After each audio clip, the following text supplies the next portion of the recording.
உலகெங்கும் உள்ள hope TV நேயர்களுக்கு உலக இரட்சகராம் இயேசு கிறிஸ்துவின் நாமத்தினால் உங்களை நான் வாழ்த்தி வரவேற்றுக் கொள்கிறேன். மற்றொரு நன்னாளிலும் ஓய்நல் பள்ளி பாட நிகழ்ச்சியின் மூலமாய் உங்களை சந்திப்பதில் மிகுந்த மகிழ்ச்சி அடைகிறேன். கர்த்தர் நம்மளை ஆசீர்வதிப்பாராக. இந்த நாளிலும் இந்த பாடத்தை நமக்கு கற்றுத்தருவதற்கு நம் மத்தியிலே 2 போதகர்கள் வந்திருக்கிறார்கள். அவர்களை இந்த நிகழ்ச்சியின் சார்பாக நாம் வாழ்த்தி வரவேற்றுக்கலாமா? பஸ் ஜோஷ்வா, பஸ் ஜோயில் இந்த நிகழ்ச்சி சார்பாக உங்களை வாழ்த்தி வரவேற்றுக்கொள்கிறோம். பஸ் ஜோஷ்வா அந்த பாடத்தை துவக்கி வைங்க. கர்த்தருடைய பெரிதான கிருபையினாலே 3வது காலாண்டு பாடங்களை படித்து வருகிறோம். கொரிந்தியருக்கு எழுதின 1 மற்றும் 2 நிருபங்களிலிருந்து நல்ல பாடங்களை படித்து வருகிறோம். இந்த நாளிலும் தலைப்பு என்னவென்றால் அன்பின் உருவப்படம். அதை குறித்து ஆங்கிலத்தில் சொல்லும் பொழுது போர்ட்ரைட் ஆஃப் லவ். மனப்பாட வசனமாக 1 கொரிந்தியர் 13ஆம் அதிகாரத்தில் 13வது வசனம். இப்பொழுது விசுவாசம், நம்பிக்கை, அன்பு இம்மூன்றும் நிலைத்திருக்கிறது, இவைகளில் அன்பே பெரியது என்பது. நல்ல ஒரு வசனம். பாஸ் ஜோயில் இந்த பாடத்தின் அறிமுகம். அன்பு எல்லாவற்றையும் ஜெயிக்கும். அதனால்தான் அப்போஸ்தலனாகிய பவுல் இந்த அன்பை பற்றி ஒரு தனியான ஒரு அதிகாரம் முழுவதுமாக ஒரு கடிதமாக எழுதியுள்ளார்.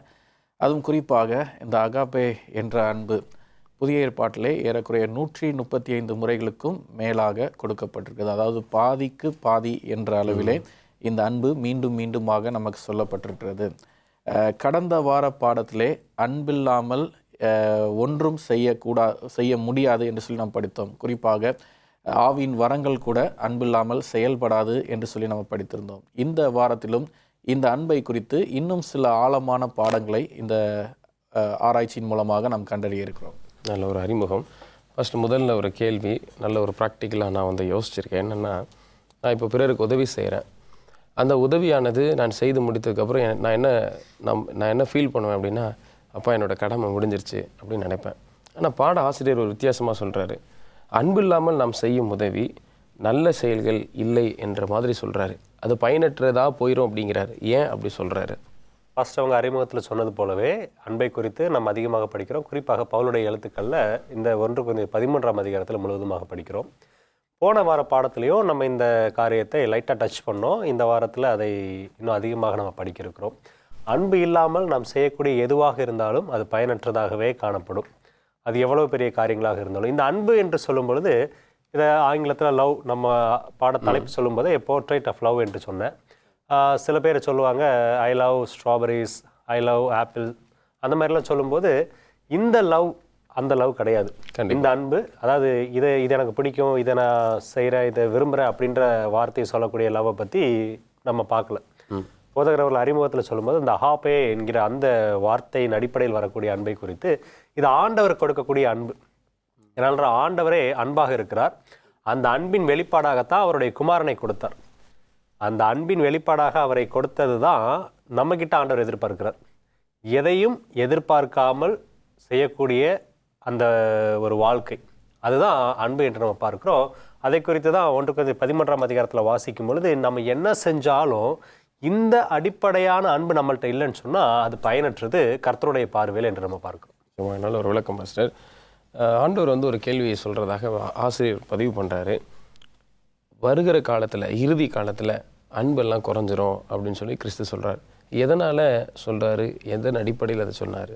மத்தேயின் சுவிசேஷம் 24ஆம் அதிகாரம் 12ஆம் வசனத்தை வைத்து நாம் படிக்கும்போது, பூமியில் அக்கிரமங்கள் பெருகுவதனாலே அநேகருடைய அன்பு தணிந்து போகும் பார்க்கிறோம்.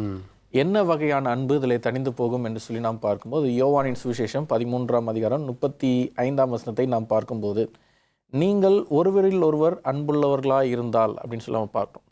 அப்போ ஒருவரில் ஒருவர் இடையிலே உண்டாகக்கூடிய அன்பு மனுஷர்களுக்கிடையே தணிந்து போகும் என்று சொல்லி நாம் பார்க்கிறோம். இதனால்தான் பகைகள், வேற்றுமைகள், விரோதங்கள் என்று சொல்லி நாம் விரும்பாத காரியங்கள் அநேகம் கிறிஸ்தவ பிள்ளைகளுக்குள்ளும் மற்ற ஜனங்களுக்குள்ளும் இருக்கிறதை நாம் பார்க்கிறோம். எனவே பாவம் அதிகரிக்கும் போது பலருடைய அன்பு குளிர்ந்து போகிறது என்று சொல்லி தேவன் சொல்லுகிறார். ஆனால் இந்த இடத்துல இந்த அன்பை நாம் மீட்டு கொள்ள முடியுமா என்று சொல்லி நம்ம ஏதாவது ஒரு கேள்வியை எழுப்பி பார்த்தோம் என்று சொன்னால், வேதத்திலிருந்து நாம் படிக்கிறோம். யோவான் 13:35 அதன் நீங்கள் ஒருவரில் ஒருவர் அன்புள்ளவர்களாக இருந்தால் அதனால் நீங்கள் என் சீஷர்கள் என்று எல்லாரும் அறிந்து கொள்வார்கள் என்றார். இந்த அன்பு தனியும் உலகத்திலும் நாம் ஒருவருக்கொருவர் நாம் அன்புள்ளவர்களாக நாம் இருப்போம் என்று சொன்னால் நாம் தேவனுடைய சீஷர்கள் என்று சொல்லி நாம் பிரதிபலிக்க முடியும் என்று சொல்லி நமக்கு இந்த வசனம் சொல்லியிருக்கிறது. எனவே அம்மையார் குறித்து சொல்லியிருக்கிறாங்க, கிறிஸ்துவின் சிலுவை அன்பின் உச்சமான எடுத்துக்காட்டு என்று குறிப்பிடுகிறார். நாமும் அந்த அன்பை வாழ்வில் நாம் வெளிப்படுத்த வேண்டும். இந்த அகாப்பே லவ் என்பது ஒரு உணர்ச்சி அல்ல, இது பரிசுத்த ஆவியினால் கொடுக்கப்படும் ஒரு கிருபையாக இருக்கிறது. இந்த அன்பு இல்லாமல் நம்முடைய அறிவு, விசுவாசம், சேவை எல்லாம் பயனற்றது. இறுதி காலத்தில் அன்பு குளிர்ந்து போகும் என்று எச்சரிக்கை நமக்கு உள்ளது. ஆகவே நாம் வீடுகள், சபைகள் மற்றும் சமுதாயத்திலும் கிறிஸ்தவ அன்பை நாம் செயல்படுத்த வேண்டிய அவசியத்திலே நாம் இருக்கிறோம். நல்ல ஒரு விளக்கம் பாஸ்டர். தொடர்ச்சியாக பாஸ்டர் ஜோஷ்வா, உண்மையான அன்பு என்ன செய்யும், என்ன செய்கிறது? நம்ம போன வார பாடத்திலேயே அதை குறித்து பார்க்கும் பொழுது அன்பு என்ன செய்யும் என்பதற்கு ஒரு 7 காரியங்களும், அன்பு என்ன செய்யாது என்பதற்கு ஒரு 8 காரியங்கள் இருந்ததுன்னு பார்த்தோம். அதை நம்ம ரொம்ப சுருக்கமாக பார்த்தோம், அதை டீட்டெயிலாக வாசிக்கல. நம்ம இந்த பாடத்திலும் இந்த திங்கட்கிழமை பாடத்திலும் குறிப்பாக 7 காரியங்களையும் பட்டியலிட்டு கொடுத்துருக்குறாங்க. அதை நான் உங்களுக்காக வாசிக்க ஆசைப்படுகிறேன். முதலாவதாக ஷோ பேஷன்ஸ், அது வந்துட்டு சாந்தமுடையது. அதை குறித்து பார்க்கும் பொழுது நம்ம ஒருவரிடத்தில் ஒருவர் சாந்த குணத்தை வெளிப்படுத்தக்கூடியவர்களாக இருக்க வேண்டும் என்று பார்க்கிறோம். அடுத்ததாக ஷோ கைண்ட்னஸ், அது வந்துட்டு தயவு உள்ளதாக, அன்பு தயவு உள்ளதாக. பாஸ்ட் சொல்லும்போது அது நம்மளுடைய செயல்பாடாக வெளிப்படணும்னு சொன்னாங்க. இந்த சாந்தம், தயவு இதெல்லாம் அன்பினாலே வெளிப்படக்கூடியதாக இருக்கிறது என்று நம்ம பார்க்கிறோம். அடுத்ததாக ரிஜாய்சஸ் இன் த ட்ரூத், சத்தியத்தில் சந்தோஷப்படக்கூடியதாக இருக்கும் அந்த அன்பு. ஓகே, அந்த சத்தியத்தை குறித்து சொல்லும்பொழுது அது சந்தோஷப்படக்கூடியதாக இருக்கக்கூடியதாக இருக்கும். 4வதாக பார்க்கும் பொழுது பேர்ஸ் ஆல் திங்ஸ், சகலத்தையும் தாங்கும். வந்துட்டு உடனே குற்றம் கண்டுபிடிக்கிறது, உடனே வந்து குறை சொல்வது, அந்த மாதிரியான அன்பாக அது இருக்காது. அது தாங்கக்கூடியதாக, அந்த குணத்தை உடையதாக அன்பு காணப்படும். 5வதாக பிலீவ்ஸ் ஆல் திங்ஸ், எல்லாவற்றையும் நம்பும். இதெல்லாம் 1 கொரிந்தியர் 13ஆம் அதிகாரத்தில் 4லிருந்து 7 வசனங்கள் இருக்கக்கூடிய பட்டியல் நான் அதை உங்களுக்கு வாசிச்சுட்டு இருக்கிறேன். 6வதாக ஹோப்ஸ் ஆல் திங்ஸ், சகலத்தையும் நம்பும். 7வதாக என்டியூர்ஸ் ஆல் திங்ஸ், சகலத்தையும் சகிக்கும். இதுதான் ஒரு உண்மையான அன்பு என்ன செய்யும் என்பதற்கு வேதம் சொல்லக்கூடிய பட்டியல். நல்ல ஒரு விளக்கம் பாஸ்டர். இந்த கருத்தை பார்க்கும்போது அன்பு தான் சகலத்தையும் தாங்குது அப்படின்றத நம்ம பார்த்துட்டு இருக்கிறோம். ஒரு இடைவெளிக்கு பிற்பாடு மீண்டும் படிப்போம். நேயர்களே, ஒரு சிறிய இடைவெளிக்கு பிற்பாடு மீண்டும் நிகழ்ச்சிக்கு நாம் செல்லலாம்.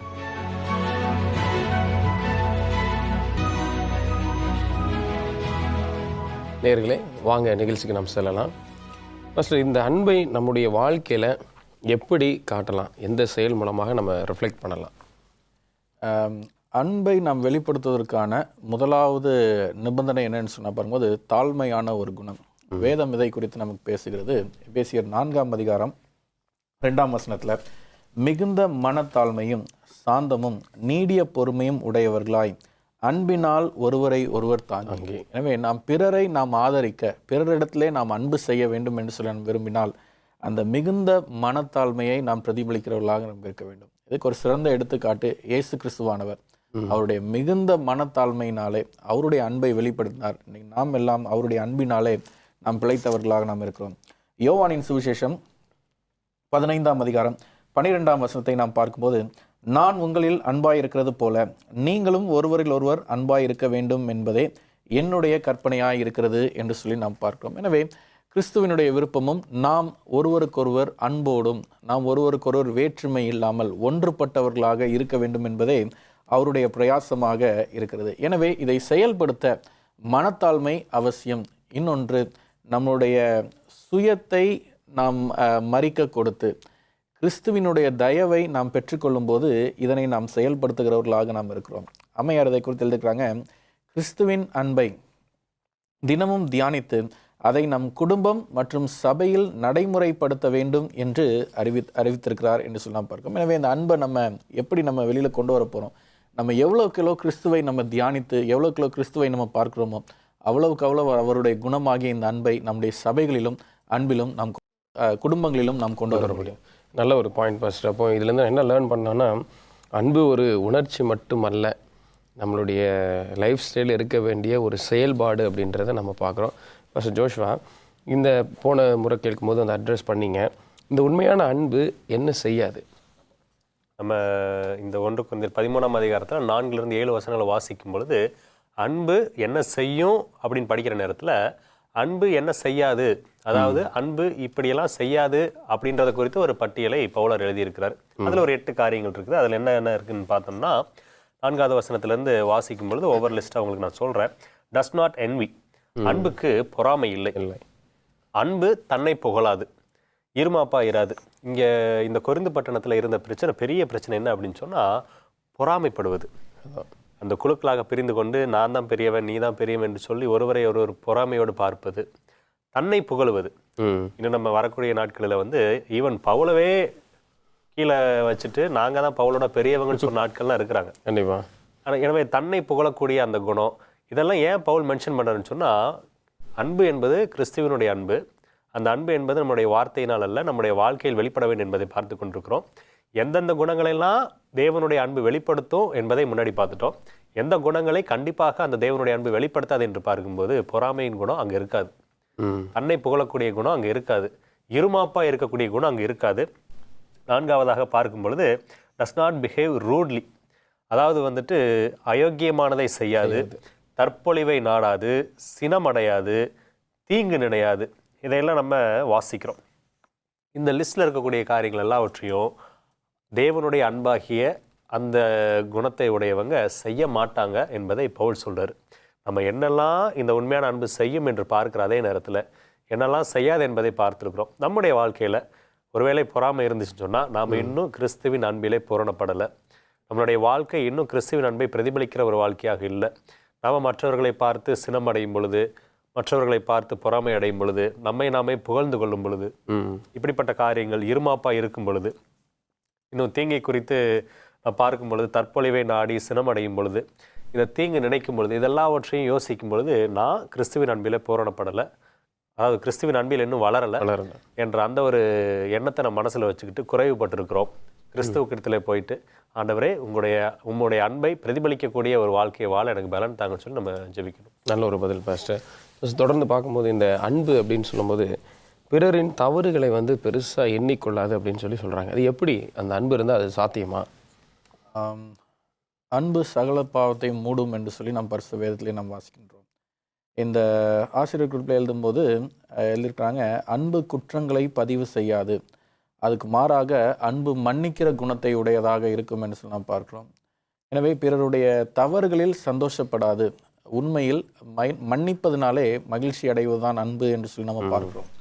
வேதத்தில் 2 வசனங்களை நம்ம பார்க்க போகிறோம். எபேசியர் 4ஆம் அதிகாரம் 32ஆம் வசனத்தை பார்ப்போம். வேதம் சொல்கிறது, ஒருவருக்கொருவர் தயவாயும் மன உருக்கமாயும் இருந்து கிறிஸ்துவுக்குள் தேவன் உங்களுக்கு மன்னித்தது போல நீங்களும் ஒருவருக்கொருவர் மன்னியுங்கள் என்று சொல்லி நாம் பார்க்கிறோம். எனவே கிறிஸ்துவானவர் ஒரு எடுத்துக்காட்டாக தன்னை தானே அந்த இடத்துல வைத்திருக்கிறார். அடுத்து 1 கொரிந்தியர் 13ஆம் அதிகாரம் 5ஆம் வசனம் தொடங்கி நாம் பார்ப்போம். 5, 6, 7வது வசனத்தை மட்டும் நான் வாசிக்கிறேன். வேதம் சொல்கிறது, சகலத்தையும் தாங்கும், சகலத்தையும் விசுவாசிக்கும், சகலத்தையும் நம்பும், சகலத்தையும் சகிக்கும். அப்போ சகிக்கும்ன்ற இடத்துல அன்பு என்ன செய்து என்று சொல்லி நாம் பார்க்கும்போது பிறருடைய தவறுகளையும் மன்னிக்கிறதாக இருக்கிறது, சகலத்தையும் சகிக்கிற இடத்துல. அப்போ தேவன் நம்மை மன்னித்தது போல நாமும் பிறரை மன்னிக்க வேண்டிய அவசியம் இருக்கிறது. மன்னிக்கின்ற குணம் என்பது அது கிறிஸ்துவின் குணமாக இருக்கிறது. அந்த குணம் நம்மில் காணப்படும் போது அவருடைய அன்பிற்கு சாட்சிகளாக நாம் மாறுகிறோம். எனவே அன்பு என்ன செய்கிறது என்பதைப் போலவே அது என்ன செய்யாது என்பதையும் பாஸ்டர் நமக்கு குறிப்பிட்டு நமக்கு சொல்லியிருந்தாங்க. எனவே உண்மையில் அன்பு அது மகிழ்ச்சியை ஏற்படுத்த வேண்டிய ஒன்று. தேவைப்பட்டால் இதை நம்மளுடைய வாழ்க்கையிலே நாம் செயல்படுத்துவதற்கு கிறிஸ்துவினுடைய ஒவ்வொரு அனுபவங்களையும் நான் ருசித்து பார்க்கும்போது அவருடைய அன்பு நமக்குள்ளாக பலப்படும். ஃபஸ்ட் இப்போ அன்பிலே நம்ம படிச்சுட்டு இருக்கனால அடுத்த கேள்வி எப்படி வருதுன்னா, இயேசு எப்படிப்பட்ட ஒரு உண்மையான அன்பின் எடுத்துக்காட்டாக ஆக முடியும்னு கேட்குறாங்க. நம்ம தலைப்பு அன்பின் உருவப்படம். வேற யாரும் கிடையாது, இயேசு கிறிஸ்து தான். கண்டிப்பாக. யாரை பார்த்து நாம் அதற்கான விளக்கத்தை பெற்றுக்கொள்ள முடியும் என்றால் இயேசு கிறிஸ்து இந்த பூமியில் வாழ்ந்த வாழ்க்கையை பார்த்து மட்டும்தான். வேற யாரையும் நம்ம பார்த்து அதற்கான தெளிவான ஒரு பிக்சரை எடுத்துக்கவே முடியாது. போர்ட்ரேட் ஆஃப் லவ் யாருன்னா ஜீசஸ் கிரைஸ்ட். நான் சொன்னனே அன்பு இதை செய்யும் இதை செய்யாது என்று சொல்லி அதை எல்லாத்தையும் அப்படியே இயேசு கிறிஸ்து வாழ்க்கையில் அப்ளை பண்ணி பார்த்தோம்னு சொன்னால் ஆன்சர் வந்துடும். அன்பு என்னெல்லாம் செய்யணும் ஒரு 7 பார்த்தோம், என்னெல்லாம் செய்யாது என்று சொல்லி ஒரு 8 காரியங்களை பார்த்தோம். ஒரு சில காரியங்களை மட்டும் நேரத்து நிமித்தமாக நான் சொல்கிறேன். இயேசு கிறிஸ்து எல்லாவற்றையும் சகிக்கிறவராக இருந்தார். அவருடைய பாடு மரணத்தை குறித்து நம்ம வாசிக்கும் பொழுதும் சரி, இன்னும் பிலிப்பியர் 2ஆம் அதிகாரத்தில் 5-8 வசனங்களை வாசிக்கும் போது சரி, அவர் முடிவு பரியந்தம் தன்னை தாழ்த்தி அந்த பாடுகளை சகித்தார் என்று நம்ம பார்க்கிறோம். அன்பு சகலத்தையும் சகிக்கும் என்று பார்த்தோம். அதாவது இந்த அன்புக்கு சிறந்த எடுத்துக்காட்டாக இயேசு கிறிஸ்து இருக்கிறார் என்பதை பார்க்கிறோம். அடுத்ததாக இயேசு கிறிஸ்து தயவுள்ளவராக இருக்கிறார். அவர் தயவுள்ளவராக இருக்கிறதுனால தான் நாம் நித்திய ஜீவனை பெற்றுக்கொள்ளக்கூடியவங்களாக இருக்கிறது குறித்து பவுல் சொல்லும் பொழுது 1 தீமோத்தேயு 1:16 வசனத்தில் இப்படி சொல்றாரு, பிரதான பாவியாகிய என்னிடத்தில் அவர் எல்லா நீடிய பொறுமையையும் காண்பிக்கும்படிக்கு இரக்கம் பெற்றேன் என்று சொல்றார். பிற்பகுதியை நான் வாசித்தேன். அப்போ இரக்கத்தை பெறும்படிக்கு அவர் பிரதான பாவியாக இவருக்கு தயவு கூர்ந்தார் என்று நம்ம பார்க்கிறோம். நல்ல ஒரு விளக்கம் பாஸ்டர் படிச்சுட்டு இருக்கிறோம். ஒரு இடைவெளிக்கு பிற்பாடு மீண்டும் வருவோம். நேர்களே, ஒரு சிறிய இடைவெளிக்கு பிற்பாடு மீண்டும் நிகழ்ச்சிக்கு நாம் செல்லலாம்.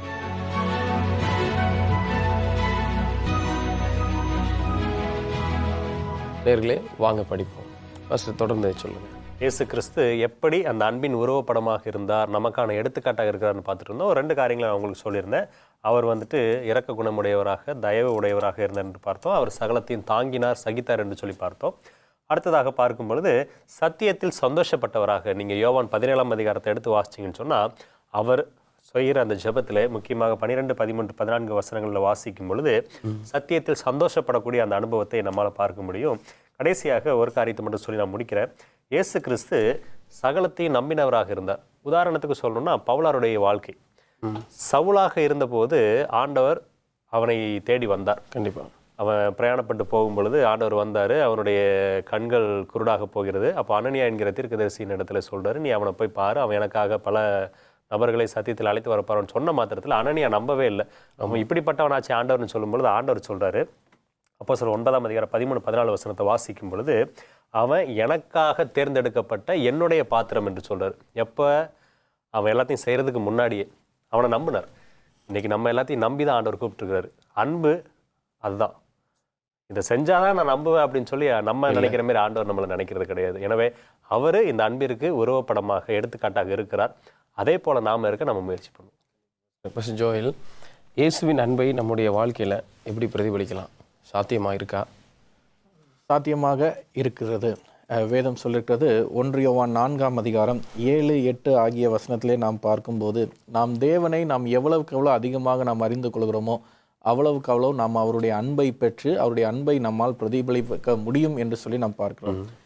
குறிப்பாக 7வது வசனத்தை நாம் பார்க்கும்போது 1 யோவான் 4 7ஆம் வசனத்தை பார்க்கும்போது வேதம் சொல்கிறது, பிரியமானவர்களே, ஒருவரில் ஒருவர் அன்பாய் இருக்க கடவோம், ஏனெனில் அன்பு தேவனால் உண்டாயிருக்கிறது, அன்புள்ள எவனும் தேவனால் பிறந்து அவரை அறிந்திருக்கிறான் என்று சொல்லி நாம் பார்க்கிறோம். அப்போ ஆண்டவராக இருக்கிற இயேசு கிறிஸ்து நமக்கு அன்பை எதன் மூலமாக வெளிப்படுத்துகிறார் என்று சொல்லி பார்க்கும்போது, நாம் அவரை அறிந்து கொள்ளக்கூடிய அந்த பக்குவத்தின் மூலமாக நமக்கு அவருடைய அன்பை வெளிப்படுத்துகிறார். அதே சமயத்தில் அடுத்த வசனத்தை பார்க்கும்போது, அன்பில்லாதவன் தேவனை அறியான், தேவன் அன்பாகவே இருக்கிறார் என்று சொல்லி நாம் பார்க்கிறோம். அப்படி என்றால் இந்த அன்பு இல்லை என்று சொல்லக்கூடியவன், இந்த அன்பிலே குறைவுள்ளவன், அவனிடத்துல கிறிஸ்துவை பார்க்க முடியாது, கிறிஸ்துவினுடைய குணத்தையும் அந்த இடத்துல பார்க்க முடியாதுன்னு சொல்லி நாம் பார்க்கிறோம். 2 தீமோத்தேயு 1:7ஆம் வசனத்தை பார்க்கும்போது வேதம் சொல்கிறது, தேவன் நமக்கு பயமுள்ள ஆவியை கொடாமல் பலமும் அன்பும் தெளிந்த புத்தியும் உள்ள ஆவியையே அவர் நமக்கு கொடுத்திருக்கிறார் என்று சொல்லலாம் பார்க்கணும். எனவே தேவனாகிய கர்த்தர் நமக்கு அன்பை அவர் நமக்கு கொடுத்திருக்கிறார். அவர் நமக்கு அன்பை கொடுக்காம நம்மிடத்திலிருந்து அவர் எதிர்பார்க்கல, நம்மிடத்தில் அதை கொடுத்திருக்கிறார். அதை அவர் பிரதிபலிக்கும்படி நாம் பிரதிபலிக்கும்படியாக அவர் எதிர்பார்க்கிறார். எனவே நாம் தேவனிடத்தில் நாம் பிறந்தவர்களாய் இருப்போம் என்று சொன்னால், அந்த அன்பு நம்மிடத்தில் வெளிப்படும் போது பயம் நீங்கி அந்த இடத்துல தைரியம் நிரம்பி காணப்படும் என்று சொல்லி நாம் பார்க்கிறோம்.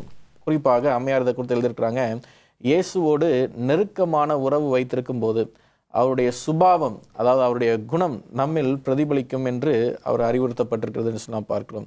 எனவே இந்த இடத்துல பார்க்கும்போது 1 கொரிந்தியர் 13 இந்த பாடத்தின் அனுபவங்களை நம்ம படித்து கொண்டிருக்கிறோம். இதில் கூறப்பட்டிருக்கிற அன்பின் பண்புகள் அனைத்தும் இயேசுவில் முழுமையாக காணப்படுகிறது. அப்போ இன்னைக்கு நம்மளால் முடியுமா என்று சொல்லலாம் பார்க்கும்போது, அவர் பொறுமையுள்ளவர், தயவுள்ளவர், அவர் சகித்து கொள்ளக்கூடிய பண்புகளை உடையவர். நாமும் அப்படிப்பட்ட குணலட்சணங்களை உடையவர்களாக நம்ம இருப்போம் என்று சொன்னால், நாமும் நிச்சயமாக அந்த அன்பில் குறைவில்லாமல் வாழ முடியும். நல்ல ஒரு விளக்கம் ஃபஸ்ட்டு. விசுவாசம், நம்பிக்கை இதெல்லாம் நம்ம பார்க்குறோம். ஆனால் அதை விட அன்பு பெரியது அப்படின்னு சொல்கிறாங்க. அது எந்த அளவுக்கு அது உண்மை? மனப்பட வசனத்தில் நம்ம வாசித்த அந்த வசனம் தான். இப்பொழுது விசுவாசம், நம்பிக்கை, அன்பு இம்மூன்றும் நிலைத்திருக்கிறது, இவைகளில் அன்பே பெரியது. ஏன் பெரியதுன்னா, அதுக்கு முன்னாடி இருக்கக்கூடிய வசனங்கள்ல அழகான விளக்கங்களை கொடுக்குறார். விசுவாசமாக இருந்தாலும் சரி, நம்பிக்கையாக இருந்தாலும் சரி, இன்னும் ஆவியின் வரங்களாக இருந்தாலும் சரி, இது எல்லாவற்றை குறித்தும் பார்க்கும் பொழுது இது எல்லாவற்றிலும் ஒரு நிறைவு காணப்படுகிறது. எதற்கு வந்துட்டு நிறைவானது அல்லது வந்துட்டு நம்மால் அதில் வந்துட்டு தொடர்ச்சியாக போய்கிட்டே இருக்க போகிறோம் அப்படின்னு சொன்னால் அன்பில் தான் தொடர்ச்சியாக நித்தியமாக நம்ம போக போகிறோம். அதை குறித்து நாம் வாசிக்கும் பொழுது 1 கொரிந்தியர் 13:10 சொல்கிறது, நிறைவானது வரும்போது குறைவானது ஒளிந்து போகும். ஏன்னா அதுக்கு முன்னாடி 9வது வசனம் சொல்லி நம்முடைய அறிவு குறைவுள்ளது, நாம் தீர்க்க தரிசனம் சொல்லுதலும் குறைவுள்ளது. அப்போ இந்த ஆவியின் வரங்கள் எல்லாவற்றையும் அவர் ஒப்பிட்டுட்டு எங்கே கொண்டு வந்து நிப்பாட்டிட்டார்னா, இந்த பூமிக்குரிய காரியங்கள் எல்லாவற்றையுமே குறைவானதில் சொல்லிட்டு இது எல்லாம் கிறிஸ்துவின் வருகையின் போது நிறைவாக மாறிவிடும். ஆனால் ஒன்று மாறாதது, எப்போவுமே பெரியது, அது அன்பு. ஏன்னு சொன்னால் அந்த அன்பு வேறு யாரும் கிடையாது, நம்முடைய ஆண்டவராக இயேசு கிறிஸ்து. அவர் பெரியவராக இருக்கிறார், அவர் ஒருபோது மாறாதவராக இருக்கிறார். அவரை காட்டிலும் வேறு எதையும் நாம் பெரியதாக வைக்க முடியாது. இன்னும் 12வது வசனத்தை வாசிக்கும் பொழுது, இப்பொழுது கண்ணாடியில் நிழலாட்டமாய் பார்க்கிறோம், அப்பொழுது முகமுகமாய் பார்ப்போம். இப்பொழுது நான் குறைந்த அறிவுள்ளவன், அப்பொழுது நான் அறியப்பட்டிருக்கிறபடியே அறிந்து கொள்வேன். ஆண்டவரை குறித்து அறியாமல் இருக்கும்போதே அவருடைய அன்பை குறித்து நம்ம வாசிக்கும் பொழுது 1 யோவான் 3:1 யோவான் சொல்லியிருப்பார், அந்த அன்பு எவ்வளவு பெரியதென்று வந்து பாருங்கள்னு சொல்லுவார். ஏன்னா அதை விவரிக்க முடியல அவரால். நீ வந்து பார்த்து தெரிஞ்சுக்கோப்பா அப்படின்னு எல்லாருக்கும் அழைப்பு கொடுக்குறாரு. அது மாதிரி தான் ஆண்டவருடைய அன்பை குறித்து பார்க்கும்போது அதுதான் பெரியது. மற்ற எல்லாவற்றை காட்டிலும் ஆண்டவர் பெரியவர், ஆண்டவருடைய குணமாகி அந்த அன்பு பெரியது என்பதை நம்ம பார்க்கணும். நல்ல ஒரு பதில் பாஸ்டர். பாடத்தின் கடைசி கேள்வி என்ன அப்படின்னா, கிறிஸ்து வருவரை நாம் எப்படி வாழணும்? வேதத்திலிருந்து நாம் 2 காரியங்களை நம்ம கற்றுக்கொள்கிறோம்.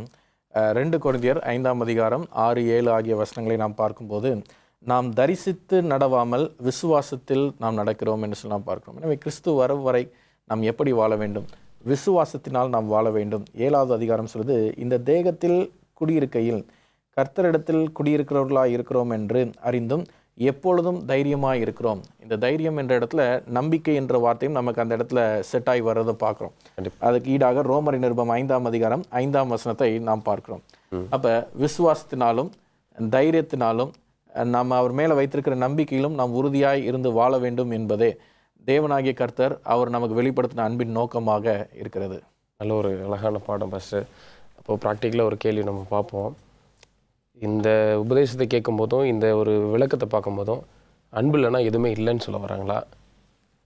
ஏன் அப்படி சொல்கிறாங்கன்னு சொன்னால், ஆண்டவர் தான் அந்த அன்பு.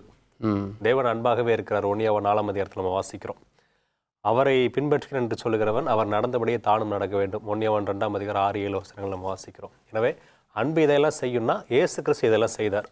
அவரை பின்பற்றக்கூடிய நாம அதெல்லாம் செய்யணும்.